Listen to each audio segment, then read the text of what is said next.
গ্রামের এক প্রান্তে ছিল এক তালগাছ, যার নিচের রাতে অদ্ভুত ঘটনা ঘটত। স্থানীয় লোকজন বলতো, গাছটির নিচের রাতের বেলায় কাউকে বসে থাকতে দেখা যায়। যারা সাহস করে কাছে যেত, তারা ফিরে এসে নানা ধরনের অসুস্থতায় ভুগত।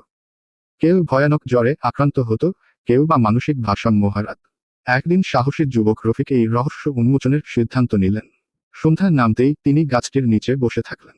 চারপাশে নীরবতা, শুধু দূর থেকে ভেসে আসা ঝিঝি পোকার আওয়াজ। রাত বাড়তে থাকলে হঠাৎ গাছে প্যাঁচা ডাকতে শুরু করলো। রফিক অনুভব করলেন, যেন চারপাশ ঠান্ডা হয়ে গেছে। হঠাৎ একটি ছায়ামূর্তি তার পাশটি হাঁটতে শুরু করলো। মূর্তিটি তীব্র শীতল বাতাসের মতো তার গায়ে লেগে গেল। রফিক ভয়ে জ্ঞান হারিয়ে মাটিতে পড়ে গেলেন। সকালে স্থানীয়রা তাকে অজ্ঞান অবস্থায় গাছের নিচে উদ্ধার করল।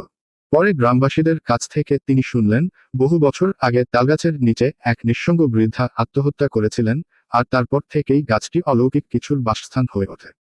রফিক সেই ঘটনার পর থেকে আর কখনো রাতে বাইরে বের হননি।